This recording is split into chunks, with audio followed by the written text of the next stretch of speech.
ধন্যবাদ সবাইকে আমাদের এই ওয়েবিনার প্রোগ্রামে অ্যাটেন্ড করার জন্য। আমরা বিজ ডাটা ইনসাইট কাজ করি বাংলাদেশে যেসব বিজনেস আছে 50টিরও বেশি বিজনেসের ইনসাইট ডাটা নিয়ে, এবং এখানে ইনোভেশন, ক্রিয়েটিভিটি কি কি হচ্ছে সেই সব ব্যাপার স্যাপার নিয়ে।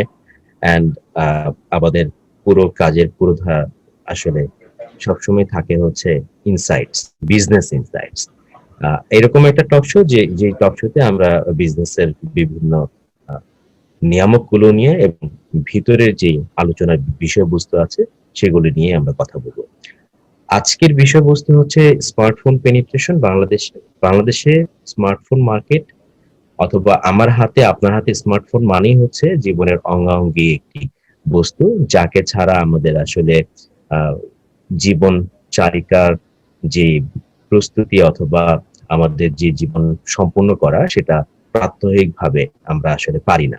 স্মার্টফোন নাই মানেই হচ্ছে আমার জীবনের অনেকটা প্রবাহ আসলে থেমে যাচ্ছে, আমাদের এখন এরকমই মনে হয়।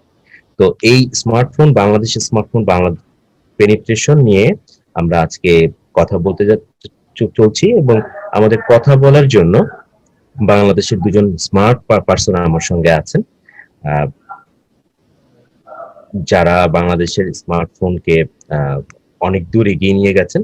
আমাদের সঙ্গে প্যানেলিস্ট হিসাবে আছেন Mohammad Misbauddin, chief marketing officer Fair group, এবং আরেকজন প্রচন্ড স্মার্ট মানুষ, তিনি হচ্ছেন Rizwanul Haque, CEO Transsion Bangladesh limited. Misbah ভাই, আপনি যদি কিছু বলতেন। Thank you. আমার মনে হয় যে যেহেতু আমরা গত অ্যাটলিস্ট 1 বছরের উপরে হয়ে গেছে আমরা প্যান্ডেমিকটা ফেস করছি, পৃথিবীর সব জায়গায় করোনা ভাইরাস অ্যাটাক করেছে।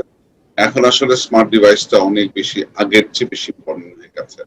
আগে যেটা আমরা মনে করতাম যে স্মার্টফোন শুধুমাত্র যারা অ্যাপ্লিকেশন বেস কাজ করে অথবা যারা ডেটা বেস কাজ করে তাদের জন্য দরকার। আজকে আমরা দেখি যে আমাদের একদম ছোট বাচ্চা থেকে শুরু করে বয়স্ক সবার জন্য স্মার্টফোন দরকার। সো বেসিক্যালি আমরাও চাই বাংলাদেশে স্মার্টফোনের পেনিট্রেশন হোক। বাংলাদেশ গভর্নমেন্টের যে ডিজিটাল বাংলাদেশের স্বপ্ন, যেটা আমরা চাই যে বাংলাদেশের কি যে সহায়তা গুলো আছে, হেল্প গুলো আছে, সেগুলো সবার হাতে হাতে পৌঁছে যায়। সেটার জন্য একটা অন্যতম বাহন হচ্ছে স্মার্টফোন। কারণ আপনি যদি দেখেন বাংলাদেশের ইন্টারনেট পেনিট্রেশনের 95% ডিভাইস রিলেটেড ইন্টারনেট পেনিট্রেশন। তো সেই জায়গা থেকে আমরা মনে করি যে স্মার্টফোনের পেনিট্রেশন যত বাড়বে সেই জায়গা থেকে মানে যত বেশি মানুষজন বাংলাদেশের যে ডিজিটালাইজেশনের সুবিধাগুলো সেই সুবিধাগুলো ভোগ করবে, এবং সেটাই আমাদের one of the main objective, যে মানুষের কাছে সুলভ মূল্যে স্মার্টফোন গুলো পৌঁছে দাও। এবং সাথে সাথে আপনি জানেন যে বাংলাদেশে এখন আমরা ম্যানুফ্যাকচার করছি স্মার্টফোন, সেই স্মার্ট ডিভাইস গুলো সুলভ মূল্যে মেড ইন বাংলাদেশের মাধ্যমে বাংলাদেশের মানুষের কাছে পৌঁছে দেওয়াটাই আমাদের মেইন দায়িত্ব, এবং সেই কাজটাই আমরা অনেক দিন ধরে করে আসছি। রেজওয়ান এবং আমি দুইজনই আমরা আমাদের অ্যাসোসিয়েশনের মেম্বার, এবং আমরা দুজন এই অ্যাসোসিয়েশনের ইনসাইট নিয়ে প্রচুর কাজ করি। সো আশা করি আজকের এই অনুষ্ঠানটা নতুন কিছু দিগন্ত উন্মোচন করবেন, যেটা থেকে আমরা নতুন কিছু শিখবো, রেজওয়ানের কাছে শিখবো, আপনার কাছে শিখবো, এবং ডেফিনেটলি আমাদের যে ফিডব্যাক আসবে ফেসবুক ভিউয়ার্স এর মাধ্যমে, সেখান থেকে আমাদের আরো কিছু শিক্ষা হবে আশা করছি। ধন্যবাদ। জি, ধন্যবাদ মেজর ভাই। আমি একেবারে পার্সোনাল ভিউ থেকে বলতে পারি, মেজবাহ ভাই এবং রেজওয়ান ভাই দুজনই বাংলাদেশের স্মার্টফোন পেনিট্রেশনের একেবারে পুরো ধারে যে ব্যক্তিত্বগুলো, তাদের মধ্যে সবচেয়ে অন্যতম উজ্জ্বল নক্ষত্র বাংলাদেশের জন্য। তো এখন আমি একটু রেজওয়ান ভাইকে একটু ডাটা সহ যদি একটু বলতে বলবো যে বাংলাদেশে কিরকম, কত পরিমাণ মোবাইল হ্যান্ডসেট বিক্রি হয়। এটা আসলে আমরা তো হ্যান্ডসেটটা ইউজ করি, বাট এইরকম কোনো ধারণা আমাদের অনেকেরই নাই যে বাংলাদেশে কত হ্যান্ডসেট আসলে বিক্রি হয়, এবং তার সঙ্গে সঙ্গে আমাদের যে স্মার্টফোন, অথবা আমরা যে বলছি যে আরেকটা বার ফোন, যেটা স্মার্টফোন না, সেই পরিমাণটা, সেই পার্সেন্টেজটা কি? আচ্ছা, Masud, thank you so much. প্রথমে আমি থ্যাংক ইউ জানাই বিজ ডাটাকে। বিজ ডাটা আমার কাছে মনে হচ্ছে ভেরি ইন্টারেস্টিং একটা জায়গা, যেখানে প্রথমবার মনে হয় যে যেখানে মাধ্যমে যে ডাটা নিয়ে অ্যানালাইসিস করা হচ্ছে, ইন্ডাস্ট্রির ডাটাগুলোকে নিয়ে ওরা কথা বলছে। ওইটা আমাদের জন্য, আমার কাছে মনে হয় বাংলাদেশে আমরা এখন এরকম প্রফেশনাল ওয়েতে বিজনেসে, যে বাংলাদেশে বিজনেস উইংগুলো আছে সেখানে ডাটা নিয়ে অ্যানালাইসিস করা খুব কম হয়ে থাকে। সো এসে প্রথমে আমি কনগ্রাচুলেট জানাই এরকম একটা প্রোগ্রাম অ্যাটেন্ড করার জন্য, যে এখানে হচ্ছে গিয়ে শুধুমাত্র আমরা ইনফরমেশন বেসড ইন্ডাস্ট্রি নিয়ে কথা বলবো। ইন্টারেস্টিং হচ্ছে গিয়ে এখন আমরা যে টপিকটা নিয়ে কথা বলছি সেটা হচ্ছে স্মার্টফোন, এবং আমার মনে হয় যে বাংলাদেশের one of the interesting topic এই স্মার্টফোন। এর অনেকগুলো কারণ আছে। কারণ হচ্ছে গিয়ে আমরা এখন একটা প্যান্ডেমিক সিচুয়েশনে যাচ্ছি। গত বছর আমরা দেখেছি যে প্যান্ডেমিক সিচুয়েশনের পরে আমাদের যে স্মার্ট ডিভাইস সেগুলোর যে ডোমেস্টিক ডিমান্ড ছিল সেটা অনেকটা হয়তো বেড়েছে।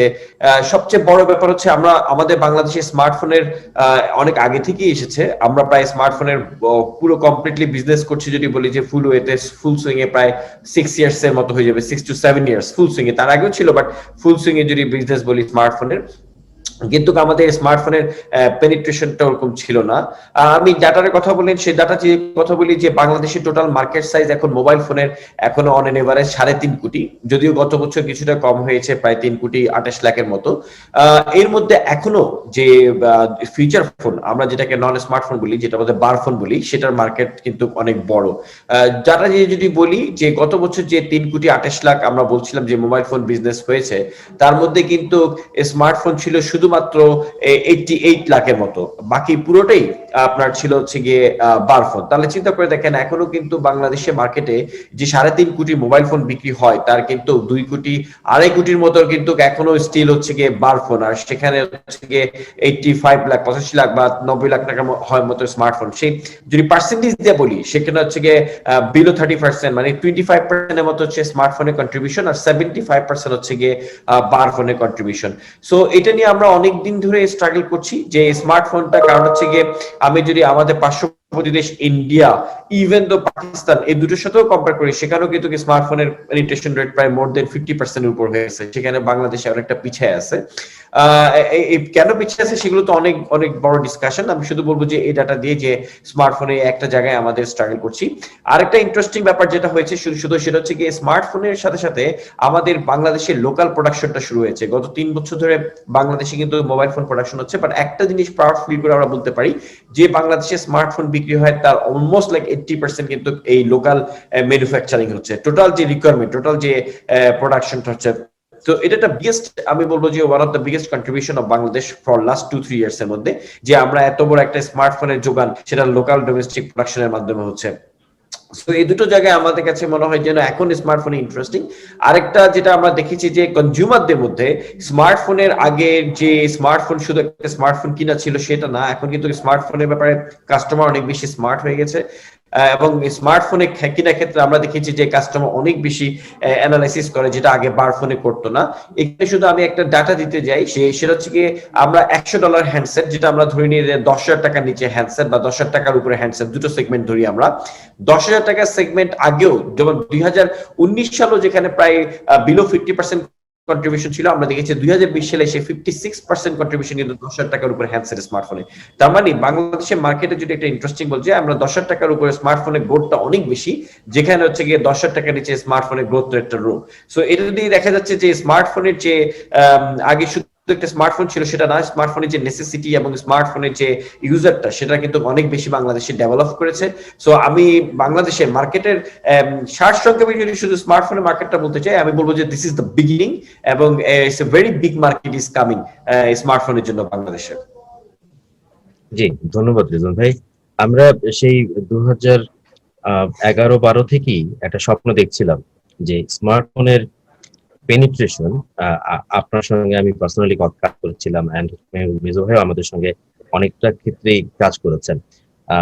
যে যে অ্যানালাইসিস গুলো আমরা করতাম, সেখানে আমরা সবসময় স্বপ্ন দেখতাম যে আগামী 4-5 বছরের মধ্যে, আমার এখনো মনে আছে আমরা 2012 সালে আমরা যখন বিজনেস বাজেট করি এবং পেনিট্রেশন মার্কেট সেগমেন্টেশন করি বারফোন এবং স্মার্টফোন, তখন আমরা স্বপ্ন দেখেছিলাম আর আগামী 5 ইয়ার্স এর মধ্যে আমাদের দেশের স্মার্টফোনের পেনিট্রেশন 50-50 উপরে হয়ে যাবে, মানে স্মার্টফোন 50-র উপরে চলে যাবে।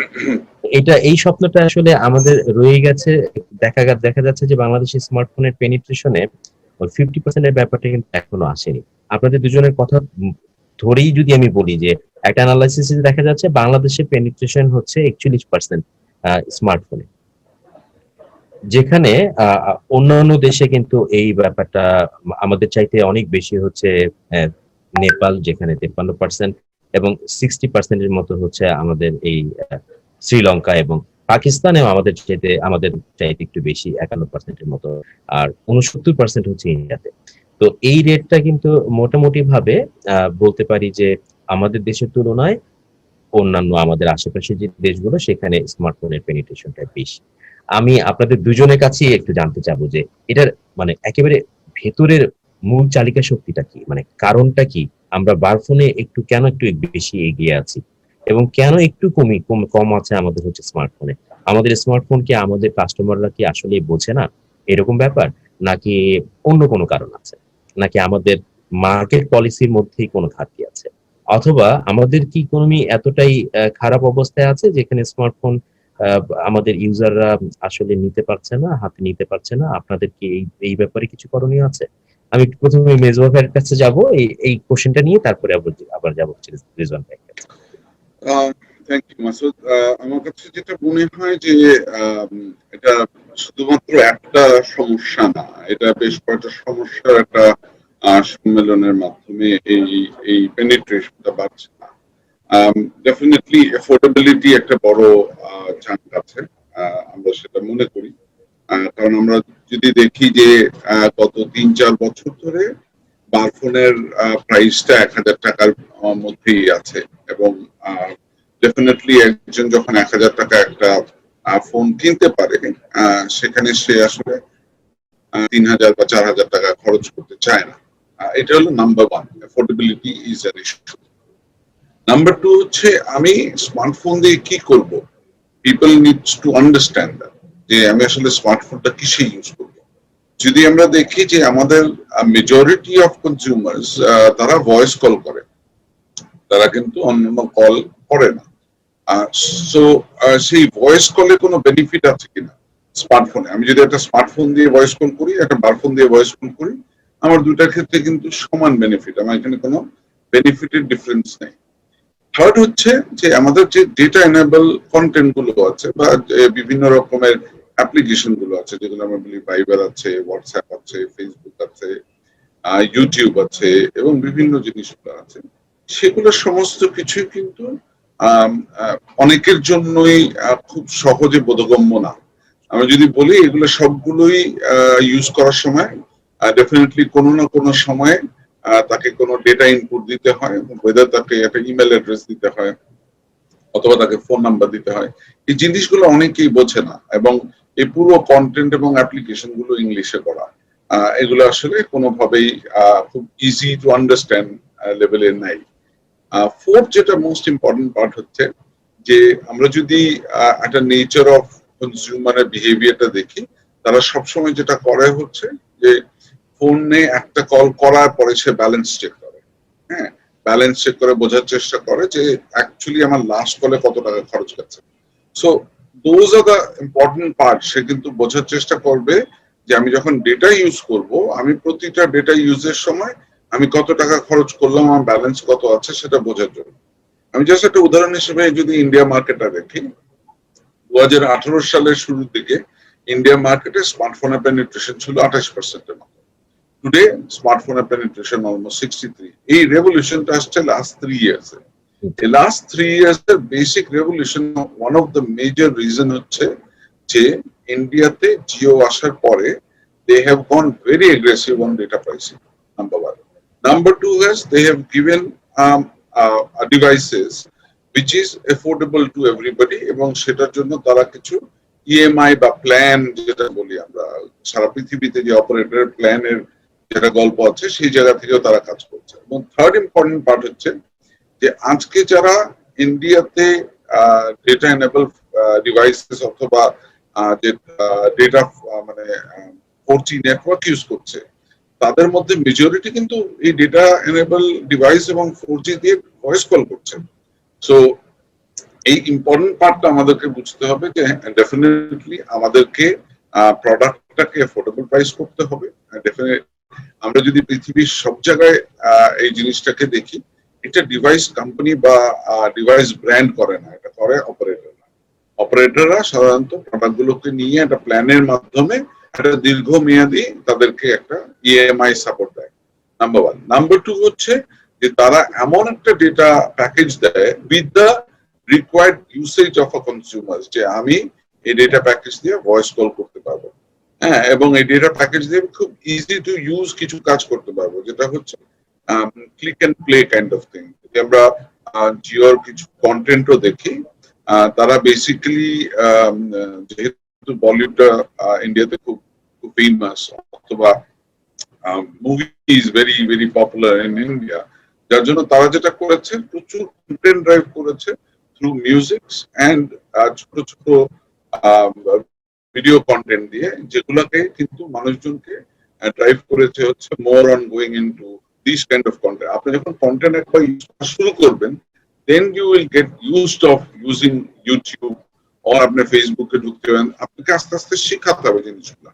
সেই জায়গা থেকে আমাদের যে বিশ্বাসটা হচ্ছে যে আমরা যদি একটু আগে যেটা বললো যে 10,000 টাকার উপরে ডিভাইস গ্রো, 10,000 টাকার নিচে ডিভাইস গ্রো করছে না, এটা কিন্তু আমাদের জন্য খারাপ। তার মানে হচ্ছে যে যারা কিনছে তারা রিপিট করছে, there is no new buyer which is coming in.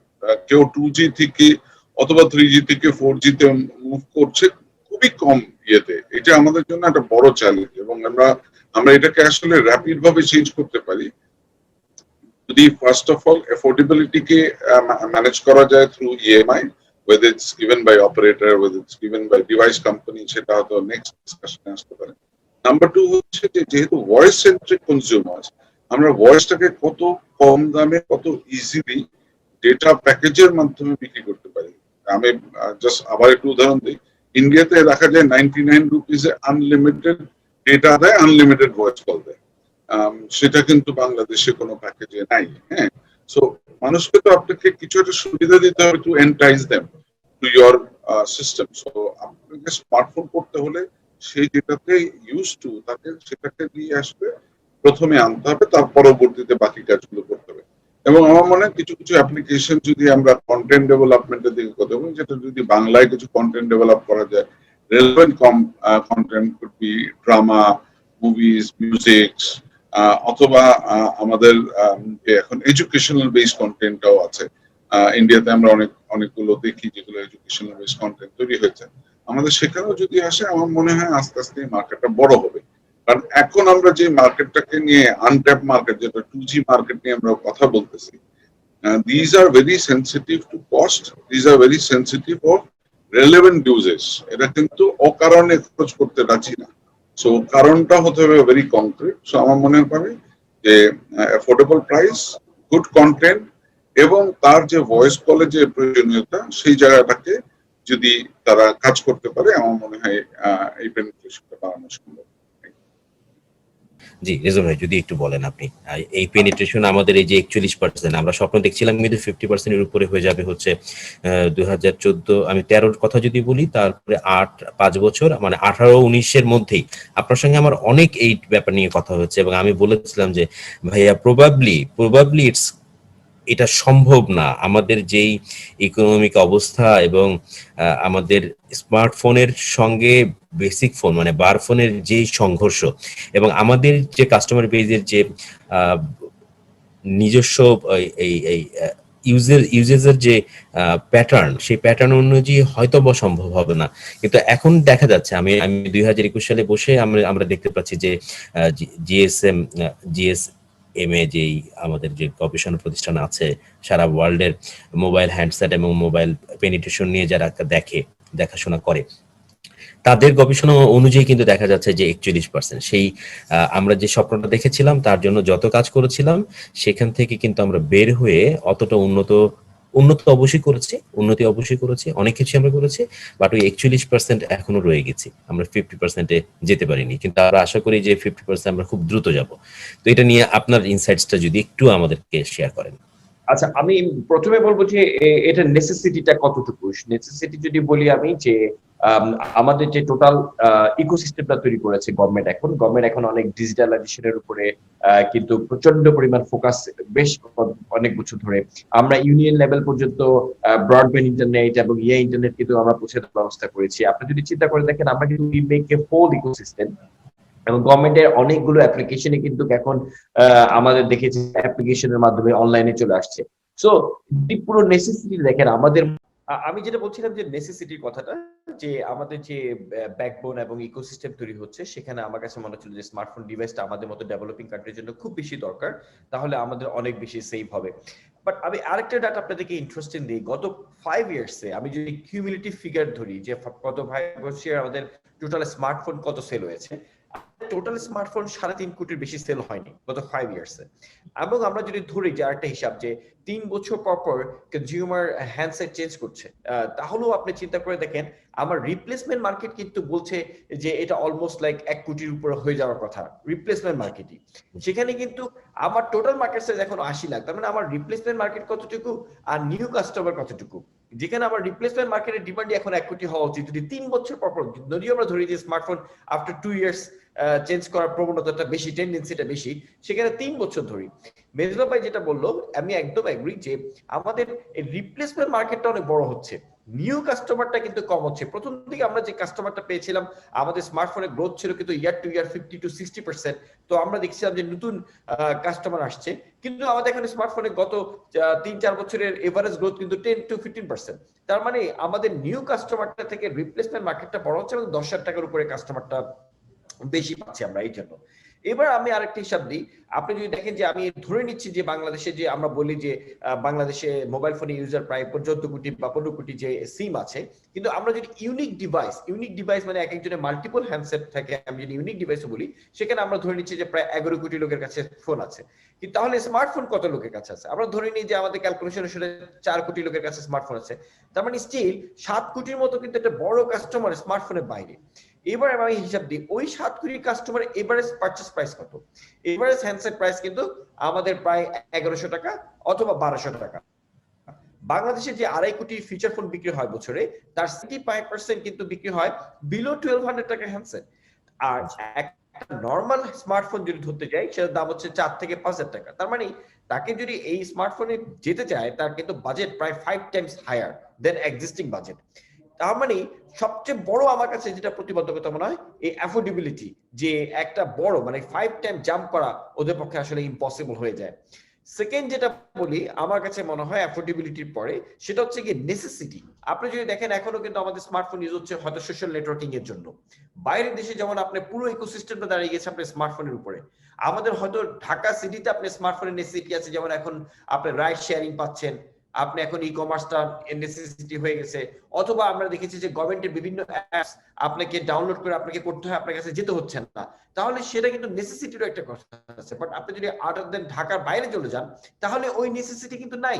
আপনি শুধু সোশ্যাল নেটওয়ার্কিং ছাড়া, আপনার ছবি পিকচার তোলা মাল্টিমিডিয়ার কাজ করা ছাড়া, তাহলে কিন্তু আপনার ওই নেসেসিটিটা আমাদের ঢাকার বাইরে কিন্তু তৈরি হয়নি। তো সেই জায়গাটা আপনাকে দেখতে হবে যে আমি যেটা ফোন কিনবো, আমার একটা স্মার্টফোন কিনতে হবে, সেটা কারণ থেকে মেজবা ভাই খুব ভালো একটা উদাহরণ দিচ্ছে জিও। ইন্ডিয়া তো কিন্তু সে নেসেসিটি ছিল না, কিন্তু ইন্ডিয়া কি করেছে তার স্টেপিং স্টোন হিসাবে 4G যে ফোনটাকে, সেটা 4G স্মার্ট ফিচার ফোন এনে সেটাকে শিখিয়েছে যে 4G ফিচার ফোন, তারপর কিন্তু এডুকেটেড হওয়ার পরে গেছে। তো সেই জায়গাটা আমার কাছে মনে হয় যে আমরা যে নেসেসিটিটা সেটাও হয়নি। নাম্বার 3 হচ্ছে কি আমার কাছে মনে হয় এডুকেশন লেভেল, যে আমাদের যে এডুকেশনটা সেটা আপনারা দেখবেন যে প্যান্ডেমিক সিচুয়েশনের পরে লাস্ট ইয়ারে আমরা দেখি যে স্মার্টফোনের সেল কিন্তু একদমই লকডাউনের পর প্রায় 30% গ্রো করেছিল, কারণ আমরা অনলাইন ক্লাসরুমে চলে গিয়েছিলাম, আমাদের অফিস হোম অফিস হয়ে গিয়েছিল, আমাদের বাইরে কিনা থেকে আমরা বাসা থেকে ই কমার্সের এটা বেড়েছে প্রায় 200 to 300% গ্রোথ। তাহলে চিন্তা করে দেখেন নেসেসিটিটা যখন আসছে তখন কিন্তু আপনার গ্রোথটা অটোমেটিকই হয়েছে। তো আমার কাছে যেটা মনে হয় যে এটা আসলে আমরা অনেকদিন ধরে কাজ করছি, ডিভাইস ম্যানুফ্যাকচারিং তো বাংলাদেশে হচ্ছে ভেরি গুড, যে আমরা অ্যাফোর্ডেবিলিটি প্রাইসিং দিকে কম নিয়ে আসছি। বাট আমার মনে হয় যে এই যে মাইক্রো লোন অথবা আমরা যে এই মাইক্রো ক্রেডিটের মাধ্যমে আমার কাছে মনে হয় যে ফাইন্যান্সিং এর মাধ্যমে আমাদের এই অ্যাফোর্ডেবিলিটি সমস্যা সলভ করা যায়। পাশাপাশি হচ্ছে গিয়ে এই স্মার্টফোনের নেক্সট 2-3 ইয়ার্স এর একটা আমার কাছে স্পেশালি আমি ধরি যে এই যে আমাদের পেনিট্রেশন রেট 41% থেকে আমরা যদি এক জাম্পে 61% নিতে পারি ইমিডিয়েটলি, তাহলে কিন্তু আমার আরো অনেক জায়গায় ইম্প্যাক্ট করবে। আমার ই কমার্স বাড়বে, আমার অ্যাপস এর মার্কেট বের হবে, আমার কন্টেন্টের মার্কেট বড় হবে। আপনি যদি চিন্তা করে দেখেন আমার অনেক কিছু কিন্তু বড় হবে। এবং গভর্নমেন্টের যে অ্যাপস গুলো আমরা ডিজিটালাইজেশন করেছি সেখানেও কিন্তু আমরা ইউজ করতে পারি যে আমরা না এসে রিমোট লেভেল থেকে কাজ করতে পারি। সো সে জায়গাটা কাজ করার জন্য এটা সবাই মিলে কাজ করতে হবে, গভর্নমেন্টে কাজ করতে হবে, আমাদের কাজ করতে হবে, কনজিউমার লেভেলে অ্যাওয়ারনেস বাড়াতে হবে। আমার মনে হয় যে সব দিকে কাজ করে নেক্সট 2-3 ইয়ার্স এর জন্য একটা প্রজেক্ট নিলে আমার কাছে মনে হয় যে এটা আমরা ওভারকাম করা সম্ভব। আমি একটু অ্যাড করতে চাচ্ছিলাম রিজন ভাইয়ের সঙ্গে, যেটা হচ্ছে যে আমরা প্রবাবলি 2016-17 দিকে একটু চিন্তা করেছিলাম যে আমরা নেপালে স্মার্টফোন অথবা আমাদের বারফোন পাঠাবো, বাংলাদেশি মেড ইন বাংলাদেশে এটা পাঠাবো। এখন অনেক ক্ষেত্রেই এই ব্যাপারগুলো সফল হয়ে যাচ্ছে, কারণ বাংলাদেশের এই এখন যে প্ল্যাটফর্মটা তৈরি হয়েছে, যে অনেক ফ্যাক্টরি তৈরি হচ্ছে স্মার্টফোনের জন্য। ফেয়ার বাংলাদেশ ওনারা করেছেন, এবং রেজন ভাইদের টিম ট্রানশন বাংলাদেশ, ওনাদেরও অনেক বড় বড় ফ্যাক্টরি আছে বাংলাদেশে, যেখান থেকে মেড ইন বাংলাদেশ নামেই এখন স্মার্টফোন তৈরি হচ্ছে এবং বারফোন তৈরি হচ্ছে। আমি নেপালের ব্যাপারটা এই জন্যই বলছিলাম যে নেপালে আমি যে ব্যাপারটা দেখেছিলাম সেটা হচ্ছে যে নেপালের যে পেনিট্রেশনটা, এটা মোটামুটি ভাবে 53%, যেটা খুবই চাঞ্চল্যকর ব্যাপার। বাংলাদেশের চাইতে নেপালের ইকোনমিক যে ডেভেলপমেন্ট অথবা জিডিপি গ্রোথ, এই ব্যাপারগুলো কিন্তু মোরলেস কাছাকাছি। এবং বাংলাদেশের মতো ওখানে প্লেন ল্যান্ড নাই যেখানে তাদের কৃষি অথবা অন্যান্য যে নির্ভর যে ইকোনমিক গ্রোথ সেটা তাদের পক্ষে করা সম্ভব। তাদের অনেকটাই তারা করে হচ্ছে তাদের পর্যটন বেজ এন্ড আদার্স ব্যাপারগুলো নিয়ে তারা তাদের ইকোনমিক গ্রোথ তৈরি করেছে। শিক্ষার ব্যাপারটাও বাংলাদেশের চাইতে মোটামুটি ভাবে অতটা বড় না, কারণ বাংলাদেশে নেপাল থেকে অনেক স্টুডেন্ট বাংলাদেশে আসে যারা মেডিকেল সায়েন্স এন্ড অন্যান্য যেই সায়েন্সের যেসব সাবজেক্ট আছে সেগুলোতে উচ্চতর ডিগ্রি নিতে আসে। আমি বাংলাদেশের অনেক হাটে মাঠে ঘাটে আসলে বেরিয়েছি রিজন ভাইদের এবং মেজু ভাইদের সঙ্গে কাজ করার পরে। অন্যান্য অনেক বিজনেস উদ্যোক্তাদের নিয়ে কাজ করতে গিয়ে আমি অনেক ক্ষেত্রেই ঘুরেছি, এবং আমি যেটা দেখেছি যে নেসেসিটি যে ব্যাপারটা, সেটা কিন্তু স্মার্টফোন বেসড যে নেসেসিটি, এইটা বাংলাদেশের জন্য আসলে এখনো পর্যন্ত ক্রিয়েট করাটা সম্ভব হয়নি, অথবা যা তৈরি হয়েছে সেটা অনেকটাই কম। আমি নেপালের উদাহরণ দিচ্ছিলাম কারণ আমি পার্সোনালি নেপালে দেখেছি একজন শিক্ষক, স্কুল শিক্ষক, তিনি সন্ধ্যার পরে বসে যান হচ্ছে পর্যটনের কোনো একটা প্যাকেজ নিয়ে তার দোকানে। সেখানে কোনো রকম কোনো কম্পিউটার থাকে না, তার কাছে কিছু ব্রোশিওর থাকে, সেই ব্রোশিওর তারা পর্যটকদের কাছে দিচ্ছে, হাতে দিচ্ছে, এবং অনেক সুন্দর করে ব্যাপারটা বলে দিচ্ছে যে এই পর্যটনের এই প্রজেক্টে অথবা এই ক্যাম্পেইনে কি কি আছে, এবং তিনি একটা টিকিট বিক্রি করছেন তার কাছে, এই পর্যটকের কাছে, যেটা হচ্ছে একটা স্মার্টফোন দিয়ে। সেখানে যে টি শার্ট পাওয়া যায়, সেই টি নেপাল অথবা অন্যান্য হিমালয় অথবা অন্য যে কোনো কিছু লিখে দিচ্ছে, সেটা সেই টি শার্টটা কিন্তু বাংলাদেশ থেকে যায়। এই ব্যাপারগুলো আমি দেখে এসেছি। বাট পেনিট্রেশন মানে এই যে নেসেসিটি যে ক্রিয়েশন, এই ক্রিয়েশনে কিন্তু দেখা যাচ্ছে যে নেপাল বলেন, শ্রীলঙ্কা বলেন অথবা পাকিস্তান, তারা কিন্তু এই ক্রিয়েশনটা করতে পারছে। যারা ইউজার, মোবাইল ফোন ইউজার, তারা কিন্তু ওই নেসেসিটিটা তৈরি হচ্ছে। এবং আমি রেজন ভাইয়ের সঙ্গে যুক্ত করেই বলছি, বাংলাদেশ এখন কিন্তু অনেকটাই, বাংলাদেশ গভর্নমেন্টও অনেকটাই সহায়ক ভূমিকা পালন করছে, যেমন টিকেটিং এর জন্য, ট্রেনের টিকেটিং অথবা পাসপোর্ট অথবা অন্যান্য যে কোনো জাতীয় যেসব প্রবলেম আছে, যেসব সমাধান আছে, সেটাও কিন্তু মোবাইল ফোন বেজই করা হচ্ছে।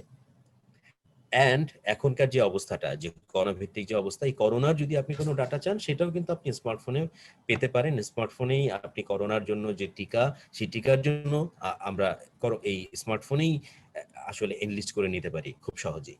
বাট তারপরেও কমে যাচ্ছে পেনিট্রেশন।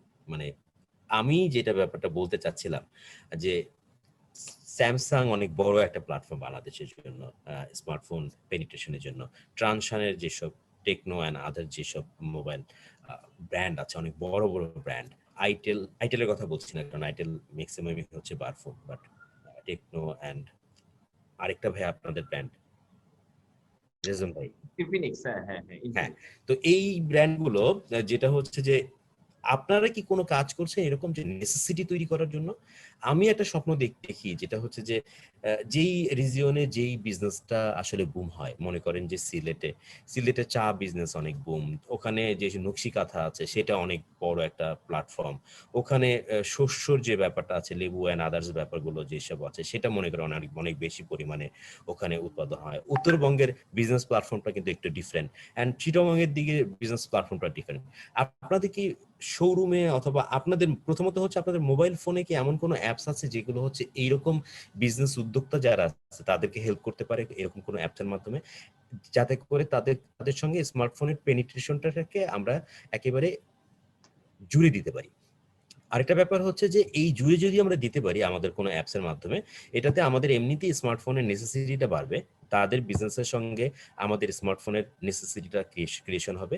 এবং এই জিনিসটা যদি আপনাদের শোরুম থেকে কোনোভাবে যদি শিক্ষিত করা যায়, হ্যাঁ, কৃষি ক্ষেত্রে অথবা অন্যান্য যেসব ছোট ছোট বিজনেস আছে সেসব ক্ষেত্রে, এরকম কি কোনো রকম আপনাদের চিন্তা ভাবনা আছে কিনা? গভর্নমেন্টের যেসব ব্যাপার সেগুলো তো আমরা দেখিয়ে আসছি, করছি তারা, তার সঙ্গে সঙ্গে আপনাদের কি কোনো রকম এরকম চিন্তা ভাবনা অথবা প্ল্যান আছে কিনা? মেজো ভাই আপনার কাছ থেকে প্রথমে একটু শুনবো। Thank you Masud. আমার মনে হয় যে বেসিক্যালি এটা একটা ভেরি গুড পেজ যে আমাদের এই ধরনের কন্টেন্ট তৈরি করা উচিত। টু বি ভেরি অনেস্ট, আমরা যেহেতু ডিভাইস ম্যানুফ্যাকচারার এবং ডিভাইস ডিস্ট্রিবিউটর, আমরা সাধারণত দেখি হচ্ছে ডিভাইস সেন্ট্রিক কি কি কাজ করা যেতে পারে। আমরা খুব একটা কন্টেন্ট ভিত্তিক কাজ করি না। হ্যাঁ, এবং দেখুন বাংলাদেশে ভ্যালু এডেড সার্ভিসের একটা বড় বেজ আছে যারা বিভিন্ন ধরনের কন্টেন্ট ডেলিভার করে থ্রু অপারেটর। তাছাড়া অ্যান্ড্রয়েডের প্ল্যাটফর্মে প্রচুর কন্টেন্ট আছে যেখানে অনেক ধরনের কন্টেন্ট তৈরি করতে পারে। সুতরাং যদি প্রশ্নটা হয় যে আমরা এই ধরনের ডাইরেক্ট কিছু করি কিনা, না, আমরা ডিভাইসটাকে অ্যাফোর্ডেবল করার জন্য বেশ কিছু কাজ করছি। ডেফিনেটলি আমরা হয়তো বোধ রিজওয়ান এই কাজটা শুরু করেছে, আমরা তারপরে we also have aligned with Techno and যেটা আমরা বলেছি যে 100 দিনের রিপ্লেসমেন্ট গ্যারান্টি, যেন একজন কনজিউমার যারা এখন পর্যন্ত কোনোদিন স্মার্টফোন ব্যবহার করে না তার মধ্যে চিন্তা থাকে যে আমি 4-5 হাজার টাকার ফোনটা কিনলে আমাকে আসলে এটা কতদিন টিকবে, বা এটা কি আসলে ভালো ফোন কিনা, এটা কি আসলে গুণগত মান ঠিক আছে কিনা, সেই জায়গা থেকে আমরা কিন্তু একটা ফুল গ্যারান্টি 100 ডেজ গ্যারান্টির একটা ক্যাম্পেইন লঞ্চ করেছি। আমাদের সার্ভিস সেন্টারে বিভিন্ন জায়গায় জিনিসগুলোকে পৌঁছে দেওয়া হচ্ছে। এর সাথে সাথে আমরা যেটা শুরু করেছি, লাস্ট ইয়ারও আমরা করেছিলাম প্যান্ডেমিকের ঠিক কিছুদিন আগে, এবং আমরা প্যান্ডেমিকের সময়ও যেটা করছি সেটা হচ্ছে যে আমরা কিস্তি বেস কিছু কাজ করছি, যে কোনো একটা কনজিউমার যদি আসে, সে যদি তার পুরনো ফোনকে ফেরত দিয়ে দেয়, সেই ফোনটাকে রিপ্লেসমেন্ট করার জন্য আমরা একটা নতুন স্মার্টফোন তাকে একটা ডিসকাউন্ট রেটে ইভেন অন কিস্তিতেও দিয়ে থাকি। সেই কিস্তিটা আমাদের 6 মাসের আছে, 1 বছরের আছে, এবং কিস্তিটা বেসিক্যালি আমরা দেই হচ্ছে যাদের অ্যাফোর্ডেবিলিটিটা ইজ এ চ্যালেঞ্জ। সো আমরা এটাকে ফোকাস স্টুডেন্টদের জন্য, এটাকে ফোকাস করেছি গ্রামের যারা ইন্ডিভিজুয়াল এসএমইস আছে তাদের জন্য। সো সেই জায়গাতে আমরা ডেফিনেটলি স্মার্টফোনের পেনিট্রেশনকে ড্রাইভ করার জন্য অনেক কাজ করছি, বাট কন্টেন্ট নিয়ে আমরা কাজ করি না, কারণ কন্টেন্ট বেসিক্যালি আমাদের প্ল্যাটফর্ম না। কারণ আমি যদি জাস্ট সিম্পল জিনিস বলি, আমরা যদি কন্টেন্ট ডেভেলপ করতে হয়, এই কন্টেন্ট যদি আমাকে অ্যান্ড্রয়েডকে দিতে হয়, কারণ আমাকে যদি ডিভাইসে আনতে হয় তাহলে আমাকে অ্যান্ড্রয়েডে ভিতরে দিতে হবে। কেউ যদি আজকে কন্টেন্টকে বলে যে এইটা একটা দারুণ কন্টেন্ট আছে, আপনারা এটাকে ইউজ করে বা আপনারা এটাকে ডিভাইসের মধ্যে দিলে এটা লাভ হবে, এটা কৃষকের লাভ হবে বা এটা স্টুডেন্টদের লাভ হবে, we are very open to discuss that. But আমরা কন্টেন্ট ডেভেলপ করে সেই কন্টেন্ট ডিভাইসের মধ্যে ইন্ডিভিজুয়াল ভাবে দেয়া is very difficult, because you know Android তারা ওপেন প্ল্যাটফর্মে সবাই কাজ করে, সব জায়গা থেকেই কাজ করে। So anything which comes as a content comes through Android, not through a brand owner. So সেই ধরনের নেসেসারি কন্টেন্ট যারা কন্টেন্ট ডেভেলপার আছে বাংলাদেশে, যারা কন্টেন্ট নিয়ে কাজ করে, তারা আসলে ডেভেলপ করে, আমাদের সেই জায়গায় কাজ নেই। বাট আমরা যেই জায়গাটাকে ড্রাইভ করতে পারি সেটা হচ্ছে এফোর্ডেবিলিটি, কিছুটা হলে আমাদের শিক্ষা, সেই জায়গা থেকে আমরা কিছু কাজ করেছি ডেফিনেটলি, যে স্মার্টফোন ইউজ করতে হয় কিভাবে সেগুলার কিছু নির্দেশিকা আমরা চালু করেছি, আমাদের ভিডিও টিউটোরিয়াল আমরা করেছি, সেগুলো করেছি। বাট ডেফিনেটলি কন্টেন্ট স্পেসিফিক কাজ আসলে আমরা মনে করি it's out of our scope. Thank you. ধন্যবাদ মেজর ভাই।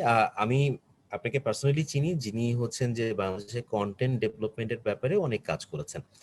তো আমার যে কোশ্চেনটা ছিল সেই সূত্র ধরে যদি আপনি একটু অ্যাড করেন, পেনিট্রেশনের ক্ষেত্রে আমাদের অ্যাপস এন্ড আপনারা অ্যাপসটা নিয়ে কিভাবে কাজ করতে পারেন, অথবা এই ব্যাপারে যদি বাংলাদেশে আরো কাজ করার সুযোগ থাকে সে ব্যাপারে যদি আলোকপাত করেন। আসলে আমার মনে হচ্ছে ভেরি গুড, আপনি একটা ভেরি গুড পয়েন্ট তুলেছেন। সেটা হচ্ছে কি আমরা হ্যান্ডসেট শুধু প্রোডাকশন করছি আর সেল করছি, নাকি আমরাও হেল্প করছি এই পেনিট্রেশন বাড়ানোর ব্যাপারে। It's a very good concern actually. আপনি যদি খুব ভালো করে খেয়াল করে দেখেন, আমরা কিন্তু যে দুটো জিনিস আপনি যদি দেখেন, বাংলাদেশে টোটাল যে সবচেয়ে বেশি বিক্রি হয় 70% টোটাল মোবাইল ফোনের বিক্রি হয় ফিচার ফোন, 70% এর যে টোটাল ফিচার ফোন বিক্রি হয় তার 40% কিন্তু লোকাল প্রোডাকশন হচ্ছে না। 60 to 70% হচ্ছে কিন্তু ইম্পোর্ট হচ্ছে। আর স্মার্টফোন 30% প্রোডাকশন হয়, 30% সেল হয়, তার 30% এ 80% কিন্তু লোকাল প্রোডাকশন হচ্ছে। তার মানে স্মার্টফোনটাই বেশি প্রোডাকশন হচ্ছে কিন্তু, তাই না?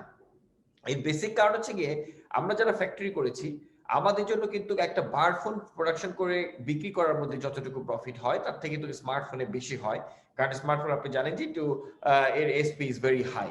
আর এই যে বড় বড় ফ্যাক্টরি হচ্ছে, এই যে টোটাল মার্কেটের মাত্র 30% সেল করার জন্য আপনি চিন্তা করে দেখেন সব বড় কোম্পানিগুলো কিন্তু ফ্যাক্টরি করে ফেলছে। সো এই ফ্যাক্টরি করার পরে এই ফ্যাক্টরি কিন্তু এই মার্কেটের জন্য না, এই ফ্যাক্টরি কিন্তু ড্রিমিং অফ যে মোবাইল ফোনের পেনিট্রেশন 60% উপর চলে গেছে স্মার্টফোন, সেটার উপর বেস করে। সো আমরা যারা আরওআই যদি আমরা ফ্যাক্টরির উপর আনতে চাই তাহলে কিন্তু আমাদের স্মার্টফোনের গ্রোথটা খুব বেশি নেসেসারি। সো আমরা নিজেরও চেষ্টা করছি যে এই স্মার্টফোনের গ্রোথটাকে কিভাবে করা যায়। এই স্মার্টফোনের গ্রোথের আপনি যেটা বললেন ভেরি বিউটিফুল আইডিয়া, যে আমরা কি কাস্টমার এডুকেটেডের ব্যাপারে কাজ করছি কিনা। আমরা যারা এখন স্মার্টফোন বিক্রি করি তার 70% স্মার্টফোন বিক্রি হয় কিন্তু ব্র্যান্ড প্রমোটার দ্বারা মার্কেটে। আগে যেমন আপনার মার্কেটে জিআরটি বা আমরা যেটা বলতাম নর্মাল রিটেল থেকে বিক্রি হতো, এখন কিন্তু টোটাল বাংলাদেশে যে স্মার্টফোন বিক্রি হয় তার 50% কিন্তু বিক্রি হয় শোরুম থেকে, এক্সক্লুসিভ শোরুম থেকে। তার বাকি 30% বিক্রি হয় যেখানে মাল্টি ব্র্যান্ড শোরুম, যেখানে ব্র্যান্ড প্রমোটার থাকে সেখান থেকে। আর 20% বিক্রি হয় আজকে নর্মাল রিটেল শপ থেকে। সো 80% বিক্রি হয় কিন্তু ব্র্যান্ড প্রমোটার দ্বারা। তার মানে বোঝাচ্ছে যে এখন স্মার্টফোন যখন কিনতে আসে আপনি শুধুমাত্র একটা স্মার্টফোন ধরা দিতে পারবেন না, আপনাকে স্মার্টফোনের ব্যাপারে কিন্তু ডিটেলস এক্সপ্লেনেশন দিতে হয়, যে এটার ক্যামেরা কত, এটার মেমোরি কত, এটা কতটুকু চিপসেট কি, কিভাবে কাজ করতেছে। শুধু তাই না, কনজিউমার কিন্তু এখন এসে বাজারে এতগুলো ব্র্যান্ডের মধ্যে তারাও নিজেরা অ্যানালাইসিস করে যে আসলে কোন ব্র্যান্ড ভালো কি দিচ্ছে। সো এই যে এডুকেশন লেভেলটা, এই যে স্মার্টফোনের যে আপনি চিন্তা করে দেখেন যে আমরা যে বিক্রি করছি তার 80% ব্র্যান্ড প্রমোটার দ্বারা বিক্রি হচ্ছে, তারা কিন্তু দুই ধরনের কাস্টমার পাচ্ছে। একটা হচ্ছে রিপ্লেসমেন্ট কনজিউমার, যাদেরকে তারা আরো বেশি এডুকেটেড করছে যে পরবর্তীতে কি না হওয়া উচিত, আগের ফোনে কি সমস্যা ছিল, পরের ফোনে আসতে হলে কি কি সলিউশন করতে হবে। আর যারা নিউ কনজিউমার, একদমই নতুন কাস্টমার, তারা আসছে হচ্ছে ফোন কেনার জন্য, তাদেরকেও কিন্তু তারা এডুকেটেড করতেছে যে এই ফোনটা কি ইউজ করবে। সো আমরা দেখেছি গত 3-4 বছরে বাংলাদেশে যারা স্মার্টফোন ইউজার আছে তাদের এই স্মার্টের হঠাৎ করে একটা ভালো এডুকেশন লেভেল আসার পিছনে কিন্তু এই যে 80% সেলস ব্র্যান্ড প্রমোটার দ্বারা, কন্ট্রোল ক্লাসিফাইড আউটলেট দ্বারা সেল হওয়া কিন্তু এটা হয়েছে। তাদের জন্য কাজ করছি, কিন্তু তাদের বাইরে যে কনজিউমার আছে তাদের এডুকেশনের ব্যাপারে আমরা কি করছি। আমরা যেটা করি এখন স্মার্টফোনে, আগে আপনি চিন্তা করবেন যে স্মার্টফোনে কিন্তু আগে আমরা কি করতাম, যে আমরা কমিউনিকেশন করতাম যে তুমি গুগল ম্যাপ ইউজ করতে পারবে, তুমি লোকেশন শেয়ার ইউজ করতে পারবে, তাই না? ইভেন তুমি ফেসবুক ইউজ করতে পারবে যদি তুমি স্মার্টফোন কিনতে পারো। এখন কিন্তু কাস্টমারকে সেটা বলতে হয় না, এখন কিন্তু কাস্টমারকে বলতে হয় অন্য কথা, যে তোমার এখান থেকে এত বেশি বেশি ক্যামেরা তোলা যাবে, এত ডেপথ। হ্যাঁ, এটাও ঠিক যে আমাদেরও কমার্শিয়াল টার্ম চেঞ্জ হয়ে গেছে। আমরা নতুন কাস্টমার থেকে রিপ্লেসমেন্ট কাস্টমারকে কিন্তু বেশি কমিউনিকেশন করছি, নতুন কাস্টমার থেকে আমরা ওরকম করছি না। এর আরেকটা কারণ হচ্ছে কি, যে নতুন কাস্টমারটা আসবে সেটা কিন্তু আসলে প্রপার সিটিতে না, আমরা দেখেছি যে এটা কিন্তু আরবান লেভেলে এবং অথবা রুরাল লেভেলে পড়ে আছে। সো আমরাও এখন এটাকে কাজ করার চেষ্টা করছি যে ওদেরকে রিচ করার জন্য কি কি আসলে কমিউনিকেশনের মেথড হওয়া উচিত? Yes, this is one of the best. আপনি বলেছেন যে কন্টেন্ট, আমরা এখনো বলবো যে ওই রিচ কন্টেন্ট যে কনজিউমারদের, আমরা এখন কন্টেন্ট কিন্তু অনেক ক্লাসিফাইড। আপনি এখানে নতুন কাস্টমার হতে আমার দেখা যাবে যে স্টুডেন্ট আছে, এখানে ফার্মার আছে, এখানে হয়তো হাউস ওয়াইফ রয়ে গেছে। তাহলে এই যে বিভিন্ন রকমের সেগমেন্টেশন অফ এই যে কাস্টমার গুলো, সেই কাস্টমার গুলো যে আপনি ওদেরকে ইন্ট্রোডিউস করার জন্য যে কন্টেন্ট গুলো হবে, সেই কন্টেন্ট রিচটা, সেটা আমি বলবো না যে আমরা এখনো পুরো স্বয়ংসম্পন্ন হয়ে গেছে। বাট আমরা এখন মেজবা ভাই যেটা বললো যে yes, if we get very good content যেটা ইজ ইন্সপায়ারিং, কাস্টমারদের ইন্সপায়ার করছে, অথবা আমি একটা সেগমেন্টকে নিতে পারছি, আমরা চেষ্টা করছি সেই কন্টেন্ট বিল্ডিং করার জন্য লোকালি, এবং সেই কন্টেন্টের উপর বেস করে কমিউনিকেশন করে কনজিউমারদেরকে আনার জন্য। Yes, we should also do it. আমার মনে হয় এটা গুড পয়েন্ট। আমরা নিজেরাও ফিউচারে কাজ করার চেষ্টা করতেছি, যে কাস্টমারটা পড়ে আছে তাদের পেনিট্রেশন কিভাবে গ্রো করা যায়, সেটার জন্য আমরা যারা সেন্সর ডিভাইস ম্যানুফ্যাকচার আছি, সেটাও আমরা কন্টেন্ট তৈরির মাধ্যমে অথবা ওদেরকে এডুকেশনের মাধ্যমে আমরা নিয়ে আসার চেষ্টা করবো।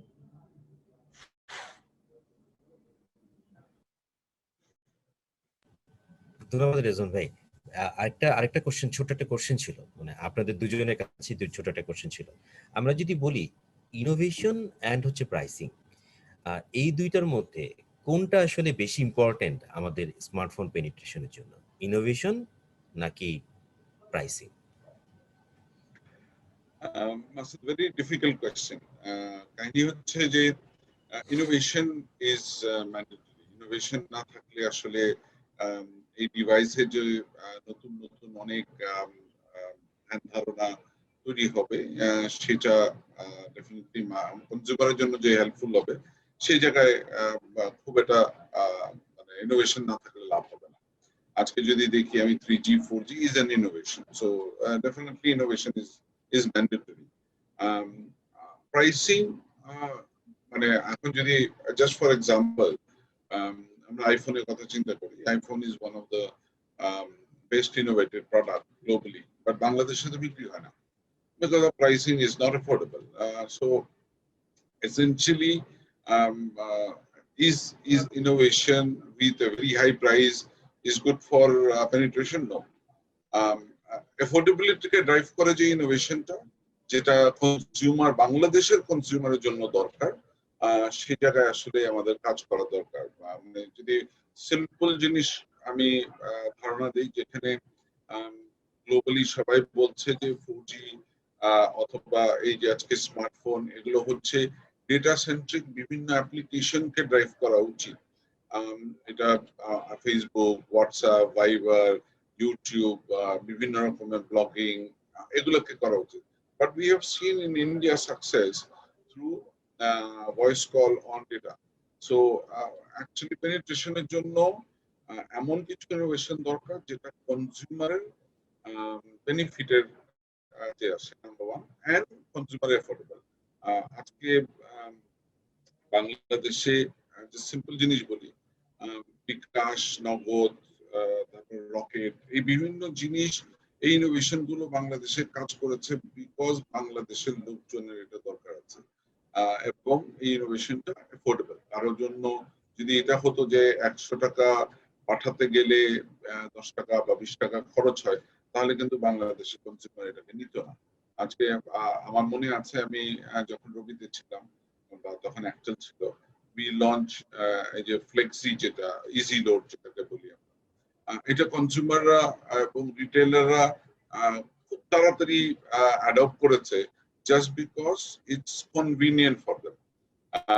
তাদেরকে কোনো কিছু ক্যারি করতে হয় না, একটা কার্ডকে ঘষে ঘষে নাম্বারটা তুলে সেই নাম্বারটাকে রিচার্জ করতে হয় না।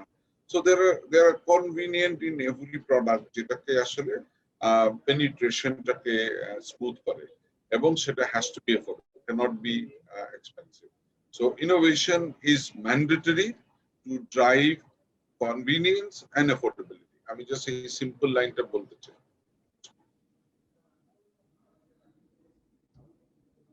জি রেজন ভাই, ইনোভেশন নাকি প্রাইসিং এন্ড অ্যাফোর্ডেবিলিটি? মেজো ভাই যেটা বলেন, অ্যাফোর্ডেবিলিটির যে ব্যাপারটা, সেটা অবশ্যই খুবই ওতপ্রোতভাবে জড়িত আমাদের পেনিট্রেশন মার্কেটের জন্য। তো ইনোভেশন এন্ড প্রাইসিং আপনি যদি একটু বলেন। আমার কাছে যেটা মনে হয় যে অফকোর্স ইনোভেশন তো হ্যাজ টু বি দেয়ার। আপনি যদি চিন্তা করে দেখেন যে 2G যখন ছিল, 2G ডিমান্ড, আবার ডিমান্ড, এখন নেক্সট যখন 5G আসবে তখন আবার নতুন করে আসবে। বাট এখানে আমরা একটা জায়গায় আমি ডিফার করতে চাই, সেটা হচ্ছে গিয়ে মোবাইলে যে ইনোভেশন কিন্তু এখন আমাদের জন্য, আমাদের মার্কেটে যদি আমি কাস্টমাইজেশনের কথা বলি, সেখানে কিন্তু অনেক কমে আসছে। কারণ ক্যামেরা, মেমোরি, চিপসেট ইনোভেশন যদি আপনি চিন্তা করে দেখেন, খুব বেশি কিন্তু ইনোভেশন করার কিছু নেই, কারণ আমাদের এই ডিফারেন্সিয়েশন ফ্যাক্টর গুলো অনেক কমে আসছে এক একটা ফিচারে। এখন মার্কেটে সবচেয়ে বেশি যে কাজটা করছে সেটা হচ্ছে প্রাইস। আপনি দেখবেন যে এখন আমাদের যে মেইন স্ট্রিম সেগমেন্ট আমরা বলি, মিড সেগমেন্ট স্মার্টফোনের, সেখানে যে কোনো ইনোভেশন করছি না। আমাদের ইনোভেশন থেকে আমাদের বেশি ফোকাস হচ্ছে গিয়ে প্রাইসে। আমরা দেখেছি যে ওই হয়তো একই ক্যামেরা, একই কম্পোনেন্টস, অথবা একই আমরা ডিজাইন চেঞ্জ করে দিচ্ছে, বাট যে জায়গাটা আমরা দেখেছি যে সবচেয়ে বড় ফ্যাক্টর কাজ করতেছে এখন প্রাইস ইস্যুটা। বাট মোবাইল ফোনে যেটা হয় ফিউচারে, যদি আমার কাছে মনে হয় সবকিছু চিন্তা করে দেখেন, যে প্রথমে ইনোভেশন আসতে হয়, ইনোভেশনটা এসে ড্রাইভ করে একটা কনজিউমারকে বাড়ানোর জন্য, ইন্টারেস্ট তৈরি করে, কিন্তু এরপরে কিন্তু প্রাইস বাই নিয়েই কাজ হয়, এবং ওই প্রাইসের কারণেই কিন্তু মার্কেটের এই বড় ইয়াটা তৈরি হয়। আমার মনে হয় এখন এই মুহূর্তে বাংলাদেশের সবচেয়ে বড় মিড সেগমেন্টে যেটা বেশি কাজ করছে সেটা হচ্ছে গিয়ে প্রাইস। থ্যাংক ইউ রিজন ভাই। আমরা দেখতে পাচ্ছি যে অ্যাপেলের কথা বললেন মেজবা ভাই, যেটা হচ্ছে যে অ্যাপেল ইন্ডিয়াতে যখন বিক্রি হচ্ছে তখন কিন্তু একটু সাবসিডি প্রাইসে বিক্রি হচ্ছে, অথবা এক একটা দেশে সাবসিডাইজ ভাবে স্যামসাংও যেই সব ফ্ল্যাগশিপ যেই মডেলগুলো আছে সেগুলো বিক্রি হচ্ছে। বাট বাংলাদেশের ক্ষেত্রে দেখা যাচ্ছে যে বাংলাদেশের মার্কেটে আরেকটা প্রবলেম, যেটা ফ্ল্যাগশিপ যেসব প্রোডাক্ট আছে সেসব প্রোডাক্টের ক্ষেত্রে মোটামুটি 90% মানুষই বাইরে থেকে নিয়ে আসার ব্যাপারে খুবই উদ্গ্রীব।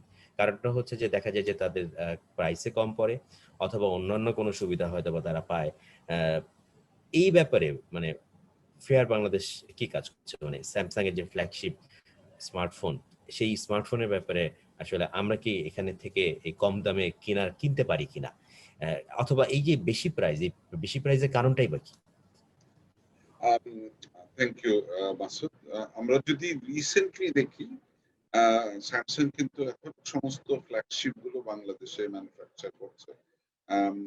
ইভেন আমাদের যে 5G প্রোডাক্ট গুলো তৈরি হয়েছে ফ্ল্যাগশিপের, নোট 20 আলট্রা, S21 আলট্রা, এগুলো সবই বাংলাদেশে প্রোডাকশন হচ্ছে। সো আগের যে এটা ডিউটির প্রেশার ছিল, সেই ডিউটি প্রেশারটা এখন আর বাংলাদেশের জনগণের উপরে তেমন ভাবে আসে না। ডেফিনেটলি আমাদেরকে একটা প্রোডাক্ট বাংলাদেশ বানাতে গেলে এবং সেটা ন্যূনতম একটা ডিউটি দিতে হয়, এবং সেটার কিছু প্রোডাকশন এক্সপেন্স আছে, যেটা আমাদেরকে আসলে কনজিউমারের কাছে পাস করতে হয়। গ্লোবালি অনেক মার্কেট আছে এখন পর্যন্ত, আপনারা জানেন যে অপারেটর প্ল্যানে বিক্রি করে ফ্ল্যাগশিপ ডিভাইস গুলো। সেই প্রোডাক্ট গুলো অনেক সময় ওপেন মার্কেটে চলে আসে।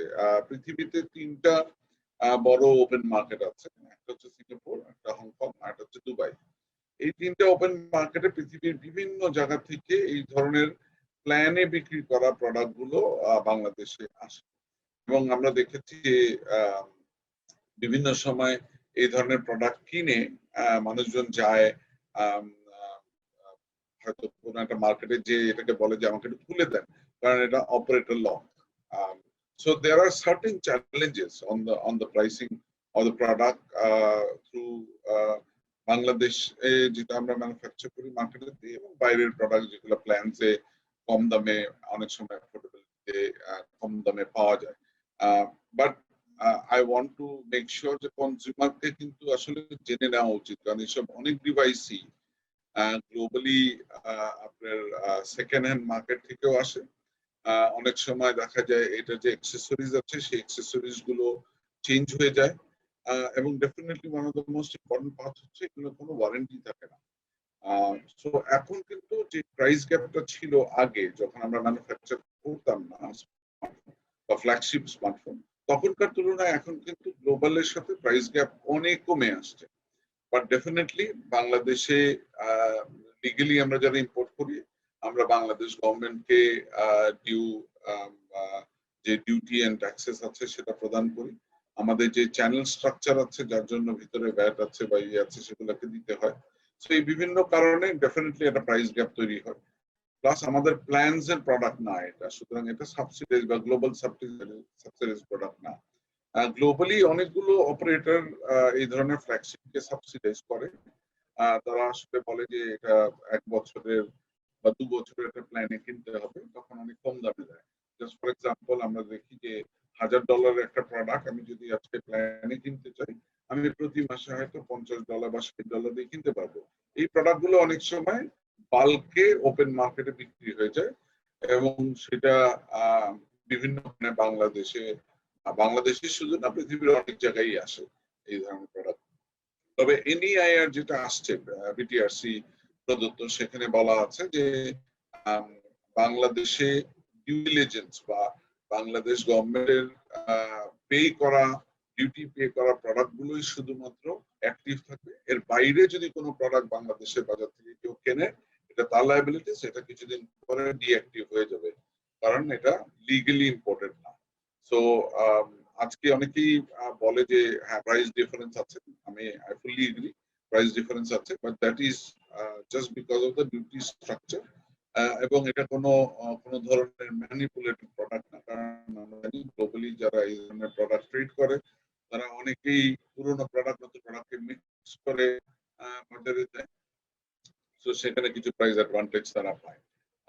বাট নতুন এনইআইআর প্রজেক্টের মাধ্যমে এই বেনিফিট আর থাকবে না।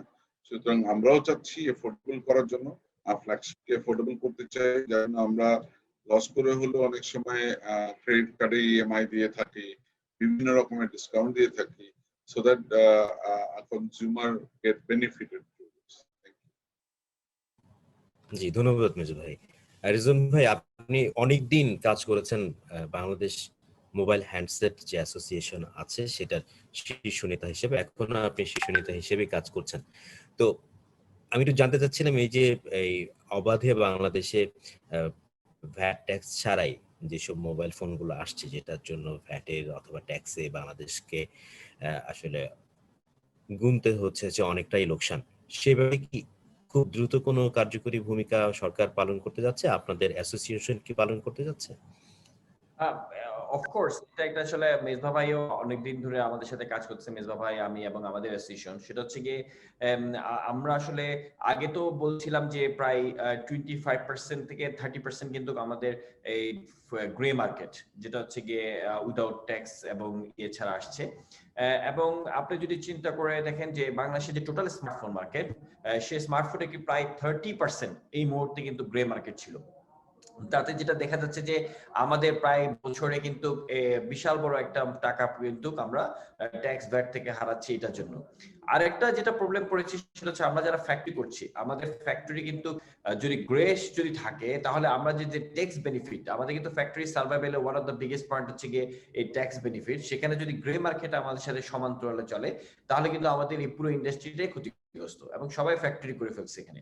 সো এই গভর্নমেন্ট কিন্তু এটা নিয়ে অলরেডি অনেকদিন কাজ করেছে এবং সবচেয়ে বড় সাকসেসফুল যেটা আসছে সেটা হচ্ছে এনইআইআর প্রজেক্টটা, যেটা আমরা বলছি national equipment identification registration, unique IMEI number registration, সেটা গভর্নমেন্টের কিন্তু অলরেডি টেন্ডার হয়ে গেছে, এটা এক্সিকিউটেড।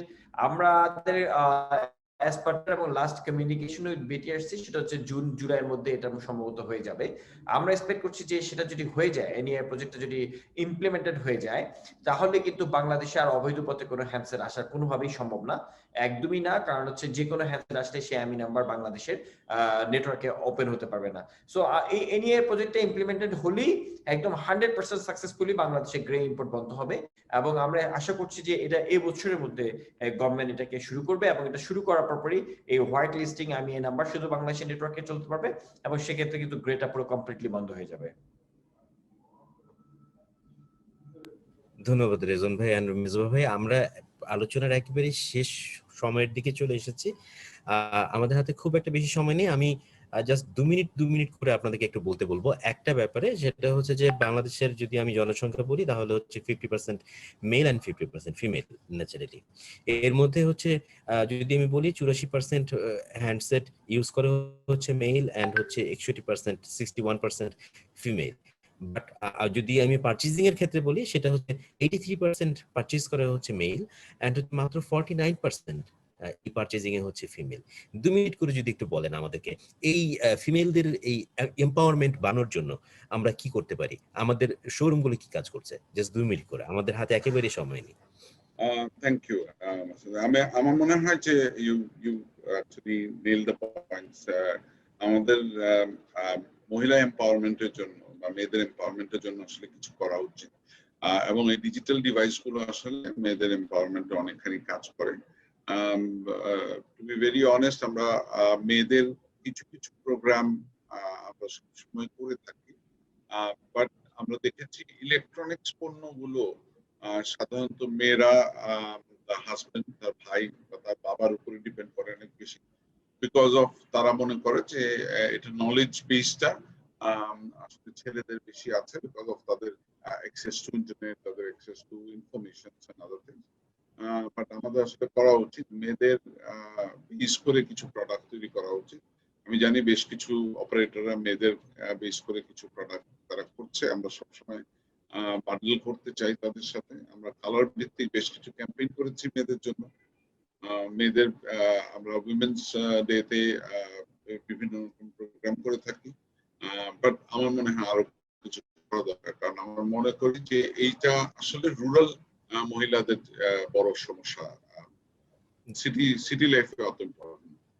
ধন্যবাদ রেজু ভাই। রেজু ভাই যদি আপনি একটু বলেন, এবং জি মানে এই ভেরি ইন্টারেস্টিং, আপনি যে ডাটাটা দিয়েছেন সেটা অ্যাবসলিউটলি কারেক্ট। আমরা দেখেছি এই মোবাইল ফোনের ডিসিশন মেকিং এর ক্ষেত্রে এখন পর্যন্ত 80% হচ্ছে মেল ডোমিনেট, 20% হচ্ছে ফিমেল ডোমিনেট। দ্যাট মিনস হচ্ছে যে কোনো ফিমেল হ্যান্ডসেট কেনার ক্ষেত্রে এখনো কিন্তু 80% মেল ডোমিনেট করছে। এবং আমরা দেখেছি যে কালার ওরিয়েন্টেশন করার পরও ফিমেল থেকে খুব বেশি অ্যাটাক করা যাচ্ছে না, কারণ ফিমেলরা কিন্তু ডিভাইসটা কেনার ব্যাপারে মেলদের থেকেই পরামর্শটা নিচ্ছে। ইটস ট্রু যে আমরাও খুব ফোকাস করে মোবাইল ফোনে ফিমেল ভার্সনের উপর কোনো রকম কাজ করা হয়নি, বাট যেহেতু এত বড় একটা ফিমেল কন্ট্রিবিউটেড আছে, এখানে কন্ট্রিবিউশন আছে, সো আমরা ফিউচারে যেটা করছি, আমরা ফিউচারে হচ্ছে যে ফিমেলদের জন্য এক্সক্লুসিভলি ডিভাইসের মধ্যে যে মেয়েদের প্রথম হচ্ছে গিয়ে যে ডিজাইন, সেক্ষেত্রে আমরা খুব বেশি ফোকাস করছি ফিমেলকে সেন্ট্রিক কোনো ডিজাইন করার জায়গায়, কারণ এখনো মোবাইল ফোন ইউনিসেক্স ইউজ করা হচ্ছে, সেই জায়গাটা আমরা কাজ করার চেষ্টা করছি। প্লাস ফিমেল সেন্ট্রিক এবং এম্পাওয়ারমেন্টের ক্ষেত্রে যেসব কন্টেন্ট গুলো দরকার এবং ফিমেল থেকে সেন্ট্রিক করে সেই জায়গাটা আমরা কাজ করার চেষ্টা করছি। আমার মানে ফিউচারে আমাদের এই সংখ্যাটা আমরা চেষ্টা করবো এটাকে বাড়ানোর জন্য আর কি। ধন্যবাদ রেজন ভাই। আমরা একেবারেই আলোচনার শেষ সীমানায় চলে এসেছি। এতক্ষণ যাবত কথা হচ্ছিল স্মার্টফোন পেনিট্রেশন নিয়ে, যেটা বাংলাদেশে কি অবস্থা সেটা নিয়ে, এবং কিভাবে বাংলাদেশে স্মার্টফোন পেনিট্রেশনটা বাড়ানো যায়। আমাদের সঙ্গে অনেক বেশি পরিমাণে স্মার্ট পার্সন, স্মার্টফোন যারা বাংলাদেশে আসলে পুরোধায় বিজনেস করে যাচ্ছেন ছিলেন আমাদের সঙ্গে স্ফেয়ার গ্রুপের chief marketing officer Mohammad Mezbauddin Ahmed এবং ট্রানশন বাংলাদেশের সিইও রিজওয়ানুল হক। আমরা বিজ ডাটা ইনসাইট আছি আপনাদের সঙ্গে, আমরা আপনাদের সঙ্গে থাকবো পরবর্তী সময়ে। এরকম আরো অনেক অনেক যারা আছেন স্পেশালিস্ট, সাবজেক্ট ম্যাটার স্পেশালিস্ট, তাদেরকে নিয়ে আমরা আলোচনা করব স্মার্টফোন এবং আদার্স অন্যান্য যে বিজনেস গুলো আছে সেগুলো নিয়ে। সবাইকে ধন্যবাদ জানিয়ে আজকের মতো এখানেই বিদায় জানাচ্ছি। ধন্যবাদ সবাইকে। ধন্যবাদ।